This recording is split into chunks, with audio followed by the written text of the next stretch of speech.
Assalamualaikum warahmatullahi wabarakatuh. Perkenalkan, nama saya Rasyika Widerini Suryo Putro dari kelas 1E Universitas Singapura Bangsa Karawang. Pada kesempatan kali ini, saya akan membahas materi tentang relasi dan fungsi untuk memenuhi tugas mata kuliah Logika Matematika dan Himpunan. Materi yang pertama adalah relasi. Relasi adalah hubungan antara elemen dari dua himpunan yang dinyatakan dengan struktur atau aturan. Contohnya, hubungan antara mahasiswa dengan mata kuliah yang diambil. Relasi dinyatakan sebagai sebuah himpunan dari pasangan terurut antara elemen dari dua himpunan. Misalkan himpunan A dan B, maka R atau relasi adalah himpunan bagian dari A kali B. Contohnya di sini kita ada himpunan A dengan anggota 1, 2, 3, himpunan B dengan anggota A, B, C. Maka memiliki sebuah relasi yaitu 1, A, 2, B, dan 3, C. Maka dapat kita notasikan R subset A kali B. Selanjutnya ada inverse dan mengkombinasikan relasi. Yang pertama ini ada relasi inverse dengan notasi R pangkat minus 1. Jadi di sini kita menukar posisi para anggotanya. Contohnya ada relasi R dengan anggota 1, A, 2, A, dan 3, C, maka inverse-nya akan menjadi A,1, A,2, dan C,3. Selanjutnya ada irisan. Misalnya R dan S ini adalah dua buah relasi himpunan A ke B, maka notasinya akan menjadi seperti ini.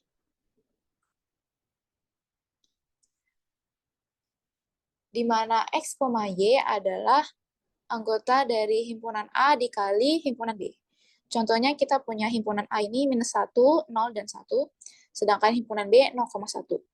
Maka ada relasi R dengan anggota minus 1,0, minus 1,1, dan 0,1, sedangkan relasi S 0,0, 1,1, dan minus 1,1. Maka irisan dari R dan S ini hanya minus 1, minus 1. Selanjutnya gabungan ini menggabungkan kedua buah relasi R dan S. Kita masih memiliki anggota relasi R dan S yang sama dengan yang sebelumnya, maka gabungannya akan menjadi minus 1,0, minus 1,1, 0,1,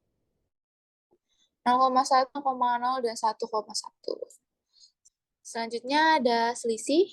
Selisih ini jadi ada R selisih S dan S selisih R. Ini maksudnya, jadi R selisih S ini berisi himpunan dari semua anggota relasi R, tetapi tidak dimiliki oleh relasi S.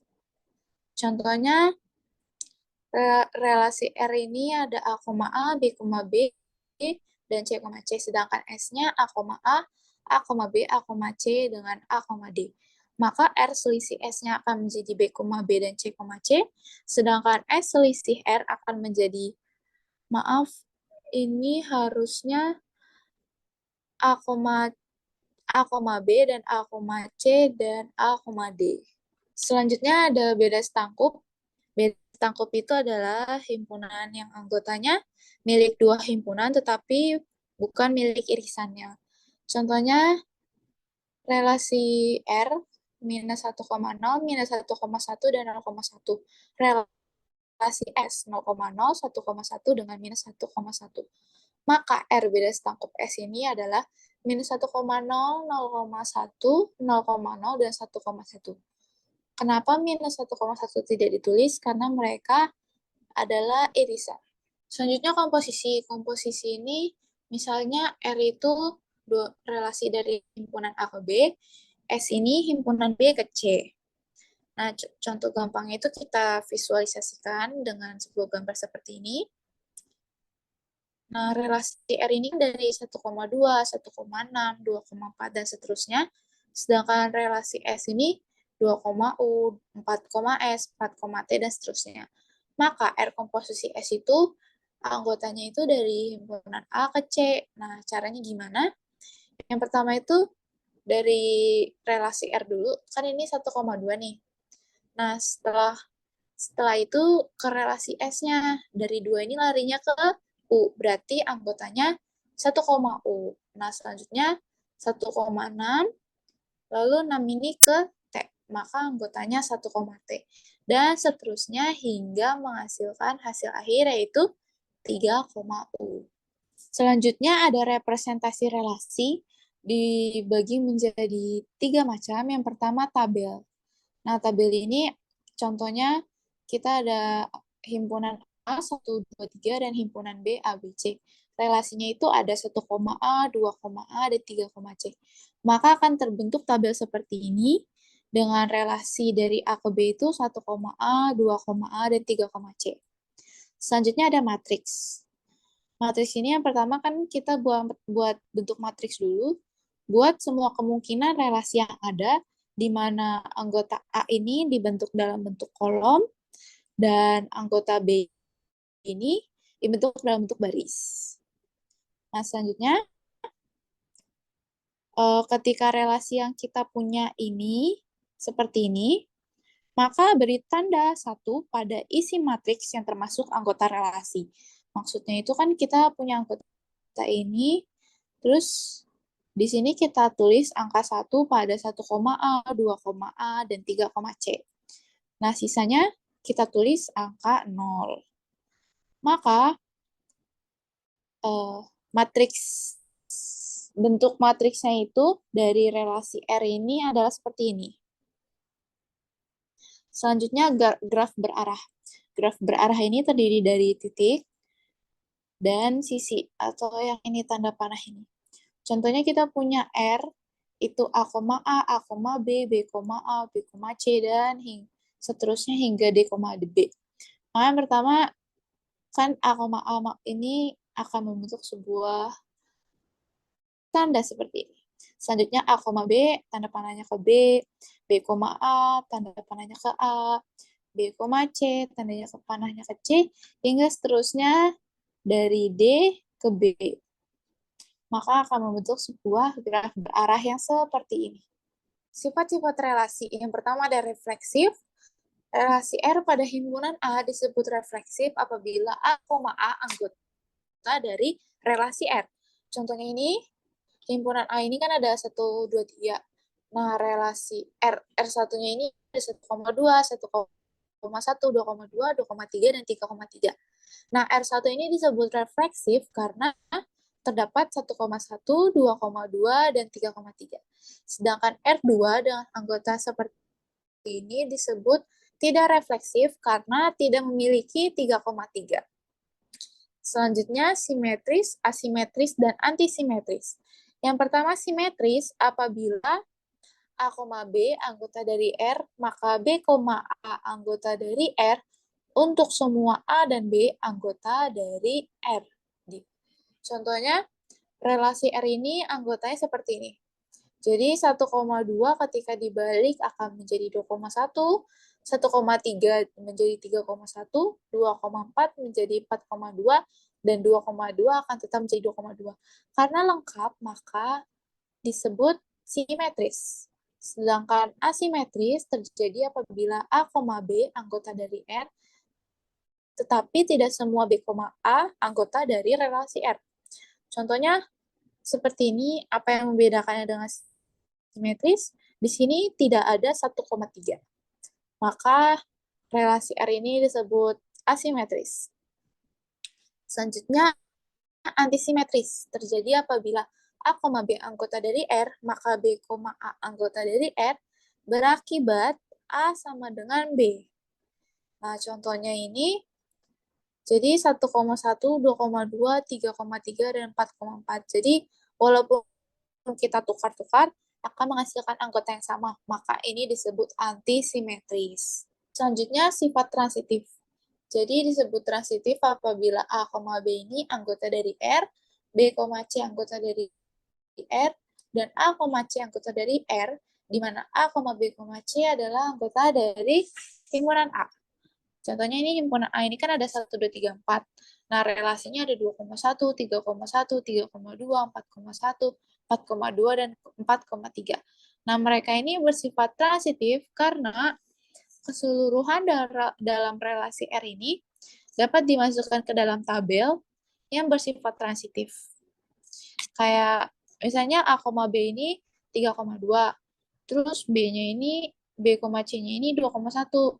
Nah, nanti kan berarti A, C-nya itu 3,1. Nah, ini bersifat transitif. Nah, terus kita masukin juga anggota lainnya. Nah, kalau ada anggota di relasi ini yang nggak bisa masuk ke dalam tabel, maka relasi tersebut tidak bisa dikatakan bersifat transitif. Sifat terakhir itu ekuivalen. Nah, disebut relasi ekuivalen apabila di relasi tersebut itu ada sifat refleksif, simetri, dan transitif. Tetapi kalau tidak ada sifat transitifnya itu disebut relasi kompatibel. Materi selanjutnya yaitu fungsi atau pemetaan. Adalah suatu relasi himpunan A ke himpunan B, di mana setiap anggota A dihubungkan tepat satu ke anggota B. Nah, contohnya ini ada relasi R. Nah, relasinya ini ada 1,9, 3,4, 5,3, dan 4,7 ini disebut fungsi. Sedangkan relasi K dengan 1,4, 1,5, 2,3, dan 4,6 disebut bukan fungsi. Mengapa? Karena satu ini disebut dua kali. Satu ini merupakan himpunan A. Nah, contoh lainnya bagaimana cara membedakan itu terdapat pada gambar. Yang gambar paling kiri ini disebut relasi karena relasi ini tidak memiliki aturan terikat, mereka boleh pasangannya bebas berapa aja.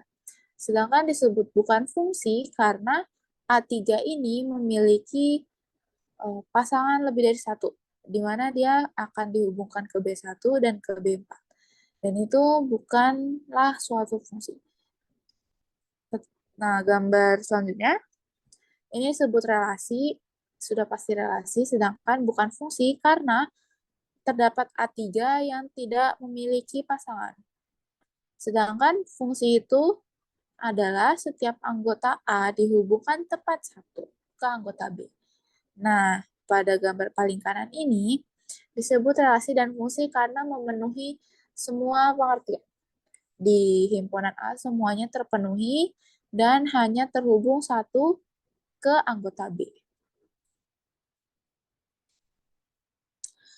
Daerah asal fungsi. Apabila F merupakan fungsi himpunan A ke himpunan B, maka A dinamakan dominan atau daerah definisi atau daerah asal. Sedangkan B dinamakan kodomain atau daerah kawan. Nah, ada sedikit catatan.